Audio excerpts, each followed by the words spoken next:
ہر انسان اپنی زندگی کے ہر لمحے میں اللہ کا محتاج ہے، اس ہوا سے لے کر جس سے وہ سانس لیتا ہے، اس خوراک تک جس سے وہ اپنا پیٹ بھرتا ہے، ہاتھ ہلانے کی اہلیت سے لے کر بولنے کی صلاحیت تک، کسی ممکنہ خطرے سے بچاؤ سے لے کر خوشی بھرے لمحات تک مکمل طور پر ان چیزوں کا محتاج ہے جو اللہ نے پیدا کی ہیں اور اسے عطا فرمائی ہیں۔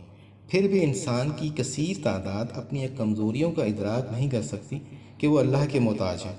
انہوں نے یہ مفروضہ قائم کر رکھا ہے کہ یہ سب چیزیں از خود پیدا ہوئی ہیں، یا وہ سمجھتے ہیں کہ ہم ان چیزوں کو اپنی محنت اور کوشش کے ذریعے پیدا کرتے ہیں۔ یہ ایک بہت بڑی غلط فہمی اور اللہ کی ناشکری ہے۔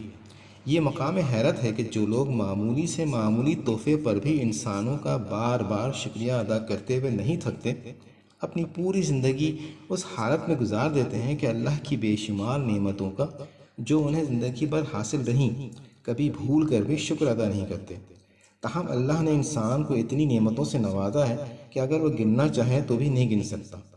قرآن شریف میں اللہ تعالیٰ فرماتا ہے، اگر تم اللہ کی نعمتوں کو گننا چاہو تو گن نہیں سکتے، حقیقت یہ ہے کہ وہ بڑا ہی درگزر کرنے والا اور رحیم ہے۔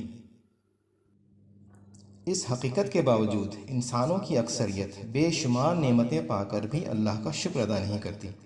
اس ناشکر گزاری کے رویے کا سبب بھی قرآن میں بتا دیا گیا ہے۔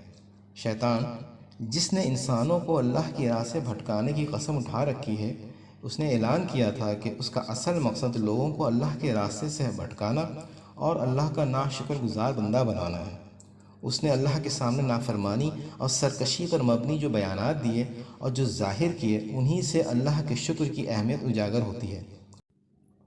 قرآن شریف میں اللہ فرماتا ہے، پھر میں آگے اور پیچھے، دائیں اور بائیں، ہر طرف سے انہیں گھیروں گا اور تو ان میں سے اکثر کو شکر گزار نہ پائے گا۔ فرمایا، نکل جا یہاں سے ذلیل اور ٹھکرایا ہوا، اور یقین رکھ کہ میں ان میں سے جو تیری پیروی کریں گے تجھ سمیت ان سب سے جہنم کو بھر دوں گا۔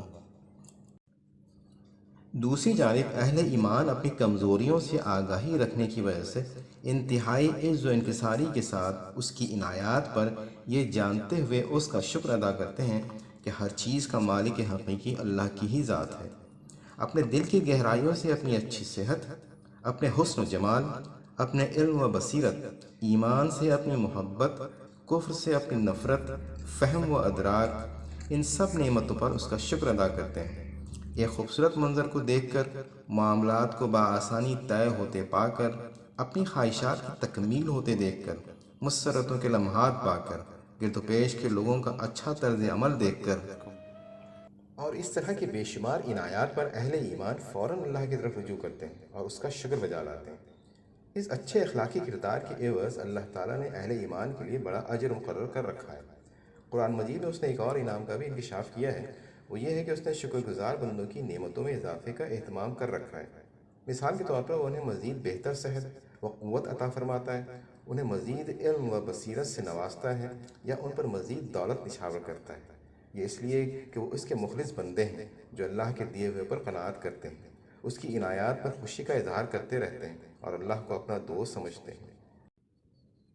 قرآن شریف میں اللہ تعالیٰ فرماتا ہے، اور یاد رکھو تمہارے رب نے خبردار کر دیا تھا کہ اگر شکر گزار بنو گے تو میں تم کو اور زیادہ نوازوں گا، اور اگر کفران نعمت کرو گے تو میری سزا بہت سخت ہے۔